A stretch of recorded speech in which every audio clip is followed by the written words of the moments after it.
आज के लेक्चर का आगाज करते हैं। सबसे पहले प्रीवियस लेक्चर में से कोई क्वेश्चन हो तो पूछ लीजिए। जी मेरे भाई, क्वेश्चन नंबर 4 का part B, page number 162। Describe the main features of the supervision of banking system undertaken by central bank और बाय रेगुलेटरी अथॉरिटी। या एक आपके क्वेश्चन बैंक में क्वेश्चन है और ये डायरेक्टली जो कंसेप्ट डिस्कस किए गए हैं इनसे रिलेट नहीं करता। कंसेप्ट पूछ क्या रहा है? कह रहा है बताइए कि एक सेंट्रल बैंक या रेगुलेटरी अथॉरिटी कमर्शियल बैंक्स को सुपरवाइज करती है।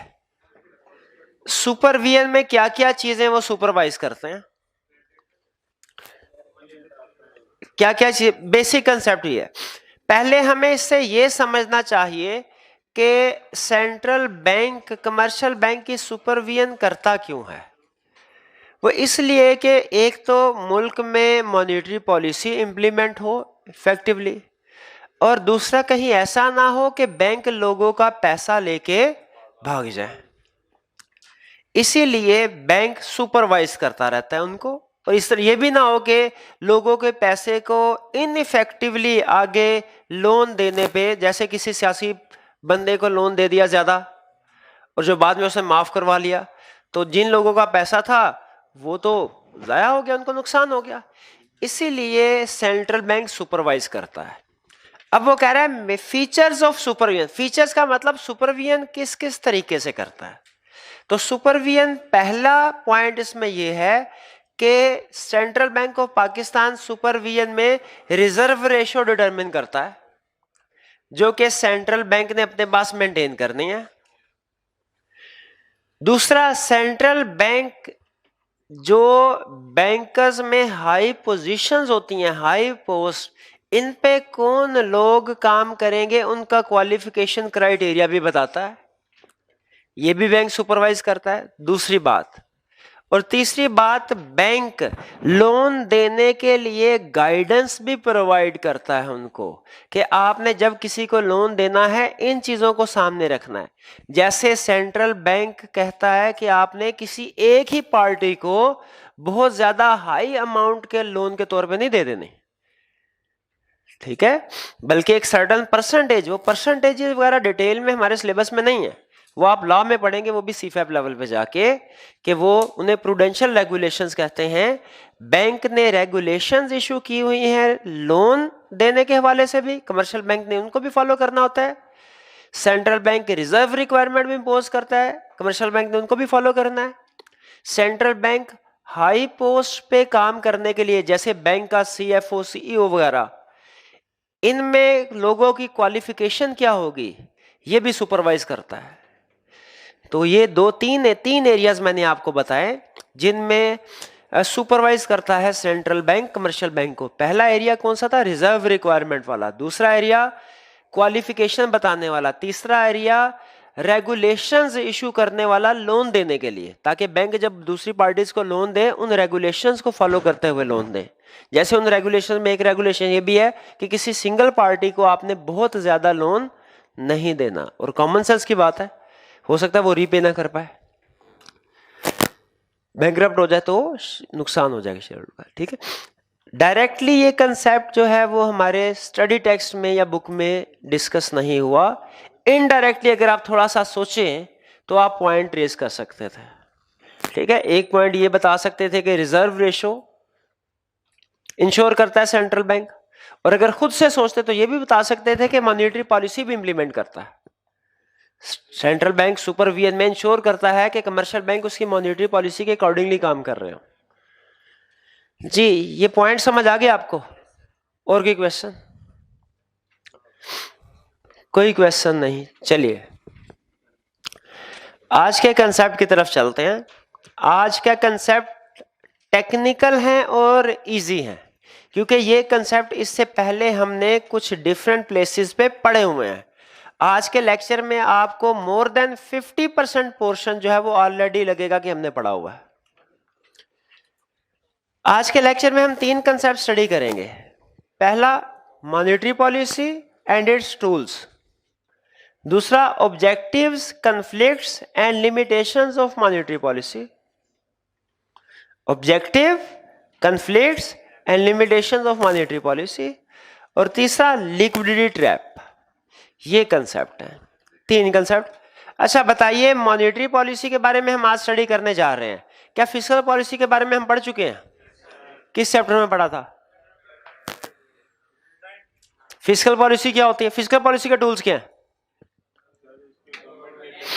एक्सपेंडिचर और टैक्सेशन, ये दो। और कॉन्ट्रैक्शनरी पॉलिसी और एक्सपेंशनरी पॉलिसीज में क्या फर्क है?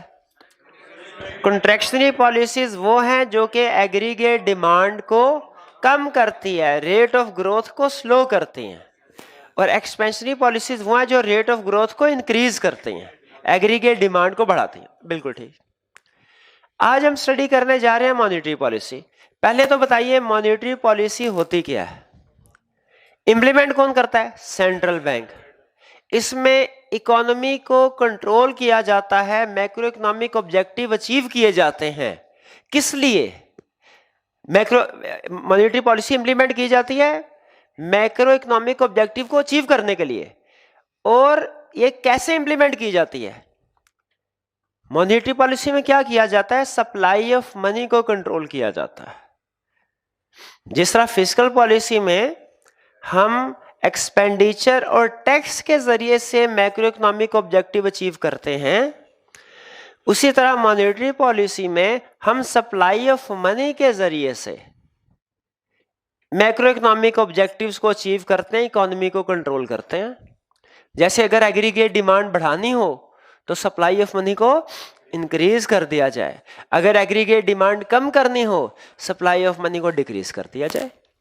तो सबसे पहले तो हमें जहन में क्लियर होना चाहिए मॉनेटरी पॉलिसी होती क्या है। यह है सप्लाई ऑफ मनी को कंट्रोल करना। कौन इंप्लीमेंट करता है? Central bank.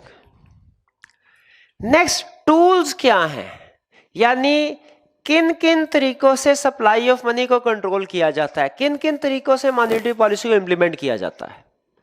बेसिक कंसेप्ट तो ये है ना, मॉनेटरी पॉलिसी के जरिए सप्लाई ऑफ मनी कंट्रोल किया जाता है। उसमें क्या टूल्स हैं? ये टूल्स उसने आपके सामने लिखे हैं। याद रखें, इन टूल्स को एक्सपेंशनरी मॉनेटरी पॉलिसीज के तौर पे भी यूज किया जा सकता है, कॉन्ट्रैक्शनरी मॉनेटरी पॉलिसीज के तौर पे भी यूज किया जा सकता है। एक्सपेंशनरी मॉनेटरी पॉलिसीज का मतलब क्या है कि इससे एग्रीगेट डिमांड बढ़ेगी। कॉन्ट्रैक्शनरी मॉनेटरी पॉलिसीज का मतलब क्या है? इससे एग्रीगेट डिमांड कम होगी। पहली एग्जांपल ओपन मार्केट ऑपरेशन। बताइए एक्सपेंशनरी मॉनेटरी पॉलिसी के मुताबिक ओपन मार्केट ऑपरेशन को कैसे यूज किया जाता है? ओपन मार्केट ऑपरेशन का मतलब क्या होता है? कि सेंट्रल बैंक गवर्नमेंट सिक्योरिटीज को बाय करे मार्केट से। अगर एक्सपेंशनरी पॉलिसीज इंप्लीमेंट करनी है तो गवर्नमेंट सिक्योरिटीज को क्या करेगा? बाय। और अगर कॉन्ट्रैक्शनरी सेल करेगा। यानी बाय करने से सप्लाई ऑफ मनी बढ़ेगी और एग्रीगेट डिमांड इंक्रीज होगी, सेल करने से सप्लाई ऑफ मनी कम होगी, एग्रीगेट डिमांड डिक्रीज करेगी। Open market operation clear. Next, reserve requirement. Reserve requirement क्या होती है? वो परसेंटेज ऑफ डिपॉजिट्स जो सेंट्रल बैंक के कहने के मुताबिक, ऑर्डर के मुताबिक कमर्शियल बैंक ने अपने पास रिजर्व के तौर पे रखना होता है सडन नीड्स को पूरा करने के लिए। अगर एक्सपेंशनरी पॉलिसीज इंप्लीमेंट कर रहे हैं, बताइए रिजर्व रिक्वायरमेंट को क्या करना चाहिए?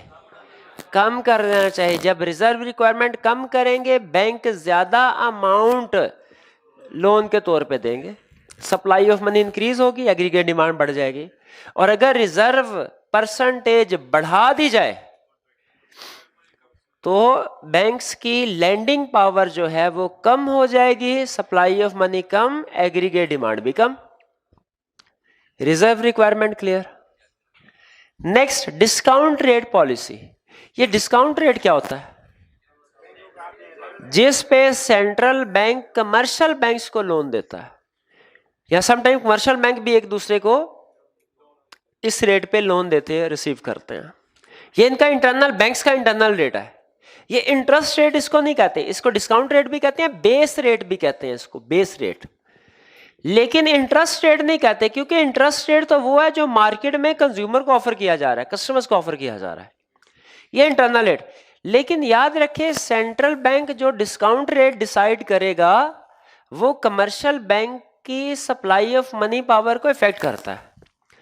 अगर सेंट्रल बैंक ये डिस्काउंट रेट इंक्रीज कर देता है तो जाहिर है सेंट्रल बैंक भी इंटरेस्ट रेट को इंक्रीज कर देगा, जिससे पहले की निस्बत लोग कम लोन लेंगे, सप्लाई ऑफ मनी रिड्यूस हो जाएगी। लेकिन अगर सेंट्रल बैंक इस डिस्काउंट रेट को डिक्रीज कर दे, फर्ज कीजिए सेंट्रल बैंक ने 6% पे लोन दिया, पहले 10% था, अब 6% पे दिया, अब डेफिनेटली आगे कमर्शियल बैंक भी जो इंटरेस्ट रेट ऑफर कर रहे हैं वो कम कर देंगे, जिससे लोग ज्यादा लोन लेंगे, सप्लाई ऑफ मनी इंक्रीज होगी। तो बताइए, अगर हमने एक्सपेंशनरी पॉलिसी के मुताबिक इंप्लीमेंट करना हो डिस्काउंट रेट को, तो डिस्काउंट रेट क्या करें, बढ़ाएं या कम करें? और कॉन्ट्रैक्शनरी पॉलिसी में बढ़ा दे। नेक्स्ट, मोरल परसुएशन, ये हम पहले पढ़ चुके हैं, मोरली परसुएड करता है। ये कोई इतना इफेक्टिव टूल नहीं है, लेकिन अखलाकी तौर पे स्टेट बैंक कमर्शियल बैंक को कहता है कि आप लोगों को बिला वजह छोटी छोटी चीजों पे लोन ना दिया कीजिए। ठीक। फिर है balance of payment. Balance of payment कैसे सप्लाई ऑफ मनी को इफेक्ट करता है? जब इंपोर्ट ज्यादा करेंगे, जब इंपोर्ट हम ज्यादा करेंगे तो डेफिनेटली कंट्री से पैसे बाहर जाएंगे, कंट्री में जो मनी की सप्लाई है वो इफेक्ट होगी।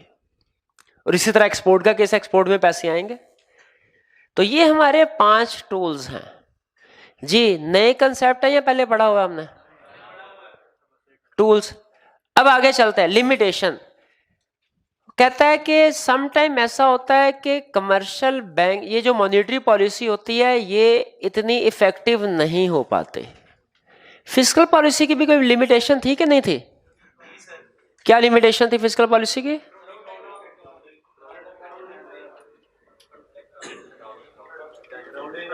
क्राउडिंग आउट इफेक्ट और नहीं, कुछ नहीं याद कर रहे आप लोग। ट्रेड ऑफ, ट्रेड ऑफ का मतलब क्या है? किसमें? इन्फ्लेशन और अनएम्प्लॉयमेंट। मैं पूछ रहा हूँ फिस्कल पॉलिसी, आप इन्फ्लेशन अनएम्प्लॉयमेंट पूछ गए, खुदा का खौफ करें, अब बस करें, वापस आ जाए। लिमिटेशंस का मतलब ये है कि ये वो सिचुएशंस हैं, इन रीजंस की वजह से मॉनेटरी पॉलिसी इफेक्टिव नहीं हो पाती, इफेक्टिवली इंप्लीमेंट नहीं हो पाती। रीजन जरा गौर से सुनिएगा, ये कंसेप्ट हमारे लिए नया है। पहली reason, existence of non monetary sectors. अब देखिए, central bank supply of money को कंट्रोल करके एग्रीगेट डिमांड को कंट्रोल कर रहा है, लेकिन कहता है इकोनॉमी में नॉन मॉनेटरी सेक्टर्स भी होते हैं जो ट्रांजैक्शंस तो करते हैं, सेल परचेज तो करते हैं, लेकिन वो पैसों के बदले में नहीं। बार्टर सिस्टम जैसे। क्या बार्टर सिस्टम ट्रांजैक्शन आज के दौर में भी होती हैं? बिल्कुल होती हैं। ठीक है, खास तौर पे हमारे रूरल एरिया, देहात वगैरह में ट्रांजैक्शंस होती हैं इस तरह की। तो बताइए, जो ट्रांजैक्शन सप्लाई ऑफ मनी से ही इंडिपेंडेंट है, उस पे सप्लाई ऑफ मनी कम या ज्यादा होने से कोई फर्क पड़ेगा? नहीं पड़ेगा। तो मॉनेटरी पॉलिसी इन सिचुएशन में, इन सेक्टर्स में इनइफेक्टिव होती है। एग्री करते हैं? दूसरा point, existence of non banking financial institution. कौन से फाइनेंशियल इंस्टीट्यूशन? Non banking. अब देखिए, सेंट्रल बैंक का कमर्शियल बैंक्स पे तो कंट्रोल है, लेकिन हमारे मोहल्ले में जो एक दुकान है वहां पे उधार दिया जाता है। ठीक है, वहां पे जरूरत के मुताबिक कर्जे फराहम किए जाते हैं। आप भी देखते होंगे वो गली मोहल्लों में बात कहता है जेवरात गिरवी रखकर 5 मिनट में कर्जा हासिल करें। ठीक है, क्या ये लोग बैंक्स हैं? लेकिन फिर भी ये फाइनेंसिंग सर्विसेज प्रोवाइड कर रहे हैं। क्या इन पे कमर्शियल बैंक की जो रूल्स हैं वो इंप्लीमेंट होंगे? कमर्शियल बैंक जो या स्टेट बैंक जो है, स्टेट बैंक की रेगुलेशंस इनके ऊपर अप्लाई होगी? नहीं। स्टेट बैंक ने जो रेट ऑफ इंटरेस्ट कहा, जो रिजर्व रिक्वायरमेंट कहा, फॉलो बिल्कुल भी नहीं करते। इसीलिए अगर नॉन बैंकिंग फाइनेंशियल इंस्टीट्यूशंस हैं तो वो मॉनेटरी पॉलिसी को फॉलो नहीं करेंगे। मॉनेटरी पॉलिसी की भी लिमिटेशन है, इस सूरत में भी मॉनेटरी पॉलिसी सही इंप्लीमेंट नहीं हो पाएगी। Agents using own liquid money, अब फर्ज कीजिए इकोनॉमी में कॉन्ट्रैक्शनरी मेजर के तौर पे गवर्नमेंट ने सप्लाई ऑफ मनी रिड्यूस कर दी, लेकिन लोग खुद से भी मनी क्रिएट करते हैं। कैसे? आपने प्रोमिसरी नोट या बिल ऑफ एक्सचेंज का नाम सुना है? ठीक है, वो एक दूसरे को लिख देते हैं कि भाई मैं आपको 1 महीने बाद 10,000 रुपया अदा करूंगा। अब उस बंदे जिसके पास ये प्रोमिसरी नोट है वो इस नोट के एक ही मार्केट में चूंकि सारे ट्रेडर रहते हैं तो ट्रांजैक्शन करते हैं, तो वो एक दूसरे को नॉर्मली जानते होते हैं। तो एक बंदे का प्रोमिसरी नोट या बिल ऑफ एक्सचेंज ट्रांजैक्शंस के लिए सर्कुलेट करता रहता है मार्केट में। ये हमारी लिमिटेशन है। थर्ड, एजेंट यूजिंग, के जो एजेंट्स हैं कमर्शियल एजेंट्स यानी हमारे ट्रेडर्स हजरात, वो खुद से भी अपनी मनी क्रिएट कर देते हैं promissory note bill of exchange के बदले में। Time lag, monetary policy implement होने में और इसका इफेक्ट आने में टाइम लगता है। तो 3 से 6 महीने का टाइम नॉर्मली फिस्कल पॉलिसी और मॉनेटरी पॉलिसी के इंप्लीमेंट होने में और इनका रिजल्ट आने में रिक्वायर होता है। फिर lack of coordination between monetary policy and fiscal policy, कि दोनों में कोऑर्डिनेशन नहीं होगी। फिस्कल पॉलिसी किसने इंप्लीमेंट करनी है? हाँ, गवर्नमेंट ने। और मॉनेटरी पॉलिसी किसने इंप्लीमेंट? सेंट्रल बैंक ने। अगर दोनों की आपस में कोऑर्डिनेशन नहीं है फिर भी नहीं लगेगा। वो एक बहुत पुराना सा लतीफा आपने शायद सुना होगा, हंसी नहीं आएगी आपको वैसे उस पर। कोई 2 बंदे थे, कोई एक अलमारी जो थी वो 15 मिनट से जोर लगा रहे थे, अलमारी जो है वो दूसरी मंजिल पे, अलमारी 1 इंच नहीं हिल रही थी। तंग आके एक बंदा दूसरे से कहने लगा यार थोड़ी देर रेस्ट कर लेते हैं। उसने कहा ठीक है। तो कहने लगा यार कितनी भारी अलमारी है, 15 मिनट हो गए हैं 1 इंच नहीं ऊपर गई। दूसरा कहने लगा ऊपर मैं तो नीचे को जोर लगाता रहा हूं।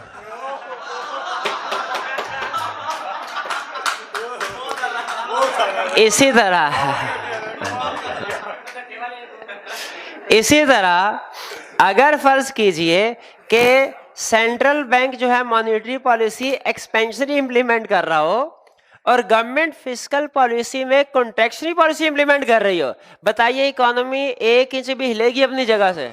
नहीं हिलेगी।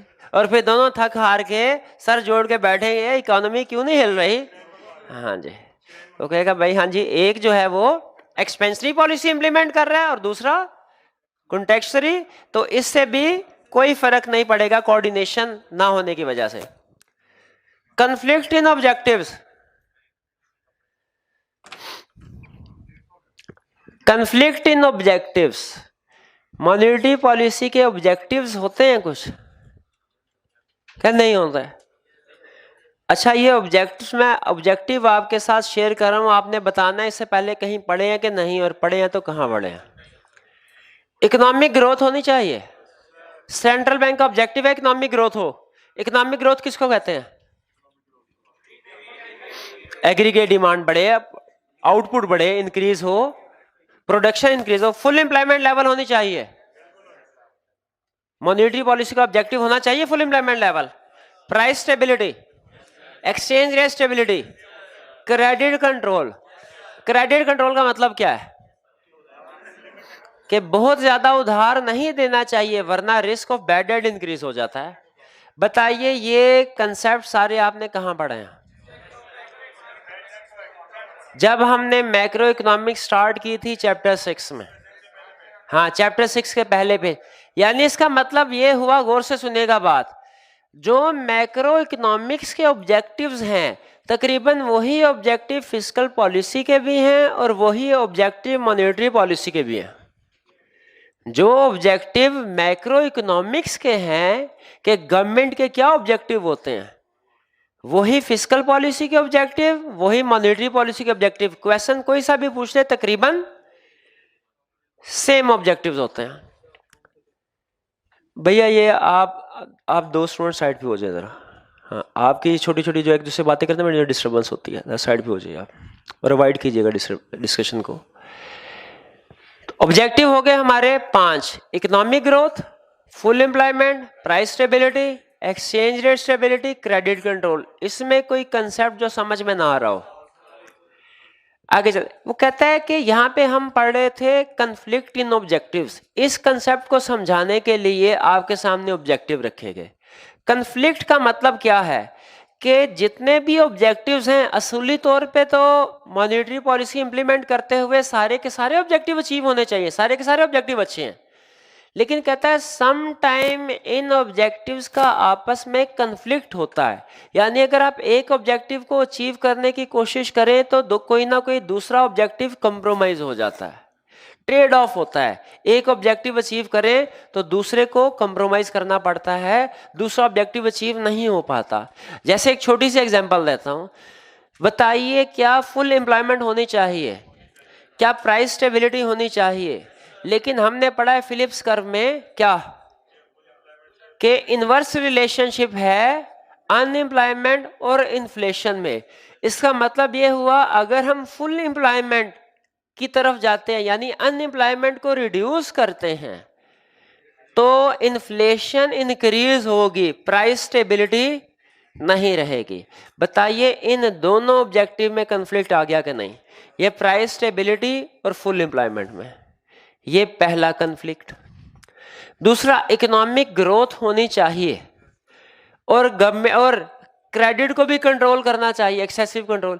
लेकिन कहता है जब तक आप मैन्युफैक्चरर्स को, प्रोड्यूसर्स को लोन नहीं देंगे, वो मशीनरी खरीद के, नई इन्वेस्टमेंट करके, फैक्ट्री नहीं लगा के प्रोडक्शन कैसे बढ़ाएंगे?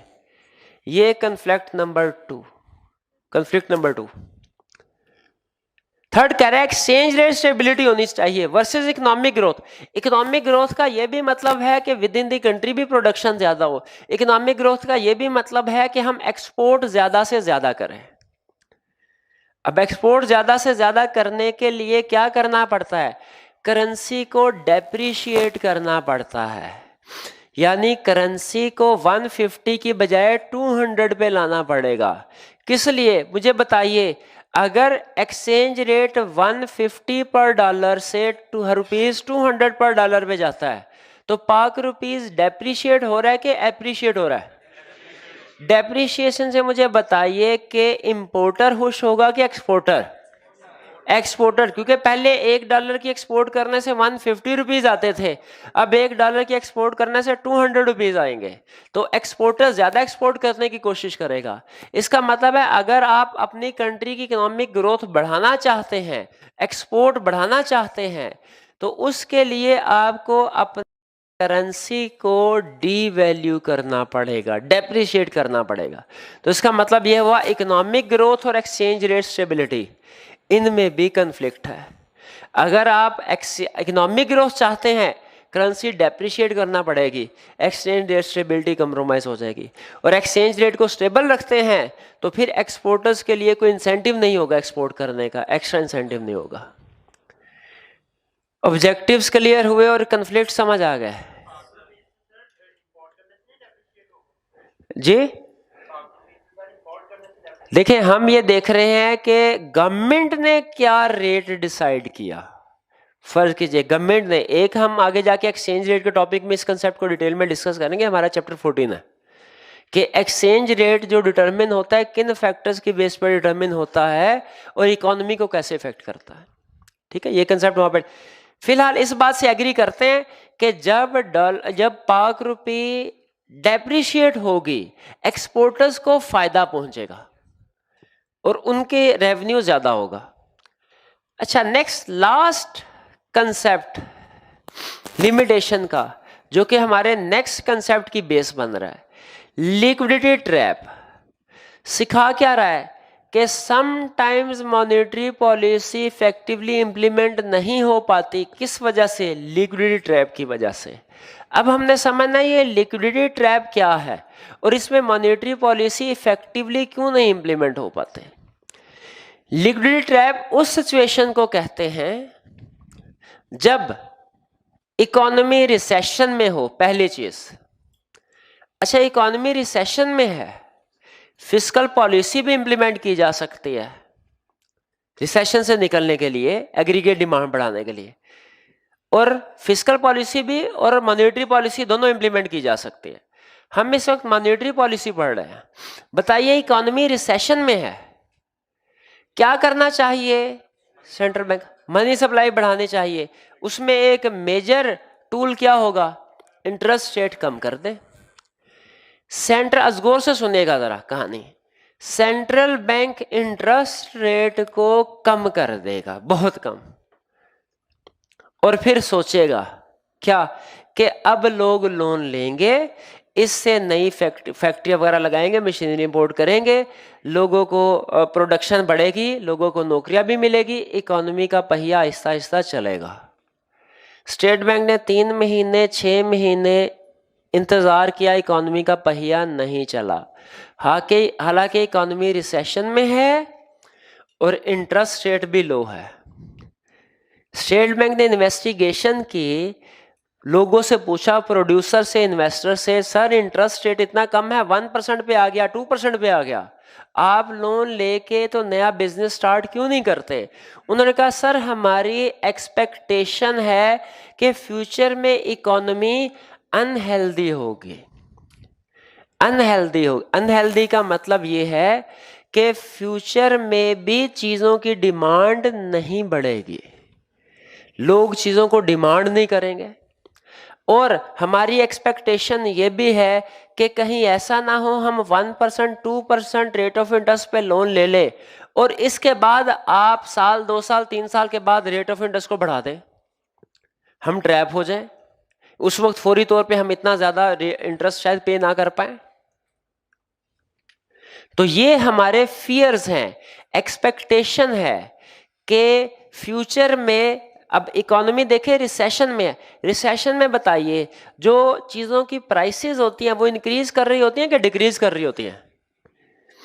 चीज रिसेशन में चूंकि खरीदने वाला कोई नहीं होता, चीजों की प्राइसेस डिक्रीज हो रही होती हैं। तो अब वो कहेंगे जी हम ऐसा ना हो कि चीजें जो है वो हम यहाँ पे मैन्युफैक्चर करना शुरू कर दें लो रेट ऑफ इंटरेस्ट की वजह से, लेकिन बाद में हाई प्राइस ना होने की वजह से हमें चीजें सस्ती बेचनी पड़े और उल्टा नुकसान हो। यानी इधर से कॉस्ट तो कम हुई लेकिन फायदा तो तब होगा जब सेल प्राइस बढ़ेगी। यहाँ पे तो सेल प्राइसेस भी कम हो रही है इकोनॉमी रिसेशन में होने की वजह से।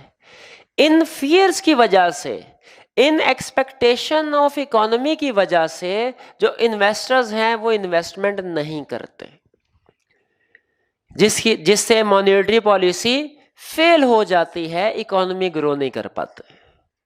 ये होता है लिक्विडिटी ट्रैप। लिक्विडिटी ट्रैप उस सिचुएशन को कहते हैं जब इकोनॉमी रिसेशन में हो, सेंट्रल बैंक इकोनॉमी को रिसेशन से निकालने के लिए इंटरेस्ट रेट कम करे, इसके बावजूद इकोनॉमी रिसेशन से ना निकले, एग्रीगेट डिमांड ना बढ़े। क्यों? लोगों के फियर्स की वजह से। अब यहां पे फिर गवर्नमेंट को क्या करना चाहिए? यह है लिक्विडिटी ट्रैप। लिक्विडिटी ट्रैप में मॉनेटरी पॉलिसी इंप्लीमेंट नहीं हो पाती। अब क्या किया जाए लिक्विडिटी ट्रैप से निकलने के लिए?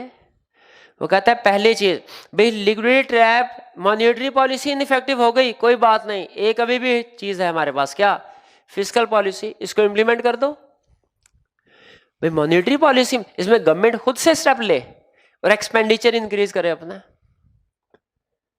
Monetary policy in fact, liquidity trap में कौन सी चीज इनफेक्टिव होती है? Monetary policy. फिस्कल पॉलिसी तो चल सकती है ना अभी भी, इससे काम लीजिए। फिर develop expectation for high prices in future. लोगों में एक्सपेक्टेशन डेवलप करे क्या कि फ्यूचर में प्राइसेस हाई होंगी। इससे 2 फायदे होंगे। पहला फायदा ये होगा, इन्वेस्टर कहेंगे अच्छा फ्यूचर में सेंट्रल बैंक कह रहा है कि फ्यूचर में चीज़ों की प्राइसेस बढ़ेंगी, इसका मतलब तसल्ली हो गई, हम अगर आज चीज़ मैन्युफैक्चर करते हैं तो फ्यूचर में हाई प्राइस पे बिकेगी, हमें ज़्यादा प्रॉफिट मार्जिन मिलेगा। और दूसरा इसका फायदा ये होता है, इन्वेस्टर सोचता है कि फ्यूचर में चीज़ों की प्राइसेस बढ़ेगी यानी इन्फ्लेशन होगी, मेरे पास इस वक्त जो पैसे मैंने संभाल के रखे हुए हैं, अगर मैंने इसे संभाल के ही रखा, फ्यूचर में इन्फ्लेशन की वजह से इनकी वैल्यू डिक्रीज हो जाएगी, मैं क्यों ना उसे निकाल के बिजनेस में लगाऊं। तो अगर एक्सपेक्टेशन डेवलप करने से भी एग्रीगेट डिमांड फिर इंक्रीज होती है। और next, developing expectation for low interest rate. लोगों को यकीन दिलाया जाए कि आप लोन लीजिए, अभी हमने रेट ऑफ इंटरेस्ट लो रखा हुआ है ना, बेफिक्र रहें, आप लोन लेके जब तक वापस नहीं कर देंगे हम यही रेट ऑफ इंटरेस्ट रखेंगे। ये नहीं करेंगे कि आप लो रेट ऑफ इंटरेस्ट दिखा के आपको लोन दे दिया और बाद में रेट ऑफ इंटरेस्ट इंक्रीज कर दिया। ये है हमारे how to overcome liquidity trap. Clear हुआ कंसेप्ट? अच्छा जरा बताइए, क्विक रिवीजन करते हैं। सबसे पहले मॉनेटरी पॉलिसी कहते हैं किसको है? जब सेंट्रल बैंक मनी सप्लाई को कंट्रोल करता है, ठीक है। मॉनेटरी पॉलिसी एक्सपेंशनरी पॉलिसी के तौर पे यूज हो सकते हैं या कॉन्ट्रैक्शनरी के तौर पे? दोनों के तौर पे। मॉनेटरी पॉलिसी के टूल्स क्या हैं? जैसे फिस्कल पॉलिसी के टूल्स पढ़े थे हमने, एक्सपेंडिचर और टैक्सेशन। मॉनेटरी पॉलिसी के टूल्स क्या हैं? Open market operation. Open market operation का मतलब क्या है? Buying and selling of government security. Next, reserve requirement. Reserve requirement का मतलब क्या है? डिपॉजिट्स की सर्टेन परसेंटेज कमर्शियल बैंक्स ने अपने पास होल्ड करके रखनी होती है, वो लोन के तौर पे आगे लैंडिंग नहीं कर सकते उसकी। नेक्स्ट, डिस्काउंट रेट या बेस रेट, वो रेट जिस पे सेंट्रल बैंक कमर्शियल बैंक को लैंडिंग प्रोवाइड करता है। मोरल परसुएशन, और फिर बैलेंस ऑफ पेमेंट। ये हो गए टूल्स। ऑब्जेक्टिव्स क्या होते हैं? कोई भी सेंट्रल बैंक किस लिए मॉनेटरी पॉलिसी इंप्लीमेंट करेगा? ये हमारे ऑब्जेक्टिव है: economic growth, full employment, price stability, exchange rate stability, credit control. Heading पढ़ ले, कंसेप्ट समझ में आ जाता है। ऐसा ही है। क्या इनमें कोई कंफ्लिक्ट है? क्या कंफ्लिक्ट है? फुल एम्प्लॉयमेंट और प्राइस स्टेबिलिटी में कंफ्लिक्ट है। फुल एम्प्लॉयमेंट की तरफ जाएंगे तो प्राइसेस इनवर्स रिलेशनशिप की वजह से अगर अनएम्प्लॉयमेंट डिक्रीज होगी, इन्फ्लेशन इंक्रीज होगी। Economic growth versus credit control, अगर इकोनॉमी को ग्रो करना चाहते हैं लोगों को क्रेडिट ज्यादा देना पड़ेगा। At the same time credit control करके इकोनॉमिक ग्रोथ अचीव नहीं कर सकते। इसी तरह अगर आपने अपनी एक्सपोर्ट्स बढ़ानी है उसके लिए आपको करेंसी को डेप्रिशिएट करना पड़ेगा। At the same time currency भी स्टेबल रहे, एक्सपोर्ट भी बढ़े, पॉसिबल नहीं, मुश्किल हो जाता है। मॉनेटरी पॉलिसी की कुछ लिमिटेशंस हैं, बिल्कुल। Existence of non monetary sector. Non monetary sector का क्या मतलब है? जो बार्टर सिस्टम के जरिए ट्रांजैक्शंस होते हैं, इनमें मनी इन्वॉल्व ही नहीं, तो मॉनेटरी पॉलिसी जितनी मर्जी आप इंप्लीमेंट कर लें उसका कोई असर नहीं होगा इस सेक्टर के ऊपर जो नॉन मॉनेटरी है, क्योंकि इसमें मनी इन्वॉल्व ही नहीं। और दूसरा, existence of non banking financial institution. ऐसे लोग, ऐसी ऑर्गेनाइजेशन जो बैंक नहीं है फिर भी लोगों को लोन देते हैं। आप अपने इर्द गिर्द देखते होंगे कुछ लोग ऐसे मौजूद हैं। Agents using own liquid money. Agent अपने खुद से मनी क्रिएट करते हैं। जैसे एक बंदे ने दूसरे को लिख दिया कि मैं आपके 10,000 रुपये अदा करूंगा 1 महीने बाद। अब वो विद इन द मार्केट, अगर वो रिलायबल पर्सन है जिसने ये नोट लिखा है तो ये नोट ऐसा ही है जैसा कि करेंसी नोट हो, ठीक है। इसे प्रोमिसरी नोट या बिल ऑफ एक्सचेंज कहते हैं लीगल लैंग्वेज में। तो एजेंट, अब ये सप्लाई ऑफ मनी चाहे गवर्नमेंट नोट ना भी छापे या सप्लाई ऑफ मनी डिक्रीज भी कर दे, फिर भी ये as money, as alternate of money use होता होगा। टाइम लैग इम्प्लीमेंट करने में और इफेक्ट आने में 3 से 6 महीने का टाइम दरकार होता है। Lack of coordination between monetary policy and fiscal policy. अगर एक पॉलिसी कॉन्ट्रैक्शनरी है दूसरा एक्सपेंशनरी है तो इकोनॉमी पे कोई फर्क नहीं पड़ेगा। अल्टीमेटली दोनों को कोऑर्डिनेशन के मुताबिक काम करना चाहिए। कंफ्लिक्ट इन ऑब्जेक्टिव, सारे ऑब्जेक्टिव साइमल्टेनियसली अचीव नहीं हो सकते। Liquidity trap. Conceptually liquidity trap का मतलब क्या है? जब इकोनॉमी रिसेशन में हो, इंटरेस्ट रेट बहुत कम रखे गए हों लेकिन स्टिल एग्रीगेट डिमांड ना बढ़ सके, इकोनॉमिक ग्रोथ ना हो सके। ये किस वजह से आता है? लोगों की नेगेटिव एक्सपेक्टेशंस की वजह से। फ्यूचर के बारे में लोगों की नेगेटिव एक्सपेक्टेशंस होती है, वो इंटरेस्ट रेट कम होने के बावजूद पैसे बाहर नहीं निकालते, इन्वेस्टमेंट करने को तैयार नहीं होते। इसको ओवरकम कैसे किया जा सकता है? पहला, मॉनेटरी पॉलिसी इनइफेक्टिव हुई, फिस्कल पॉलिसी से काम चलाएं। दूसरा, लोगों की एक्सपेक्टेशन डेवलप करें फ्यूचर में प्राइसेस हाई होंगी। इससे एक तो इन्वेस्टर अट्रैक्ट होगा कि उसे सेल प्राइस ज्यादा मिलेगी, दूसरा वो कहेगा प्राइसेस बढ़ रहे, इन्फ्लेशन होगी फ्यूचर में तो मेरे पास जो पैसे हैं उनकी value day by day decrease होती जाएगी, वो इन्वेस्टमेंट करने को तैयार होगा। Last, developing expectation for low interest rate, के लोगों को उन्हें एक्सपेक्टेशन डेवलप की जाए कि लोन लीजिए फ्यूचर में भी हम रेट ऑफ इंटरेस्ट लो ही रखेंगे। ये है हमारे कंसेप्ट्स आज के, मॉनेटरी पॉलिसी, कन्फ्लिक्ट और लिक्विडिटी ट्रैप। कोई कंसेप्ट अगर समझ नहीं आया, किसी में कंफ्यूजन है तो पूछ लीजिए। कोई कंफ्यूजन नहीं है? अच्छा, कल के लिए आपको याद है कि हमारे एमसीक्यूज हमने डिस्कस करने हैं, प्लस नया चैप्टर भी स्टार्ट करेंगे और एमसीक्यूज भी हमने डिस्कस करने हैं। May be MCQs complete discuss ना कर सके हम कल, वो डिपेंड करता है कि आप कितने एमसीक्यूज में क्वेश्चन पूछते हैं। अगर कल डिस्कस कंप्लीट नहीं कर सके तो फिर नेक्स्ट लेक्चर में करेंगे, लेकिन आपने कंप्लीट सॉल्व करके लाने हैं। ठीक है जी, चलिए आज का लेक्चर खत्म।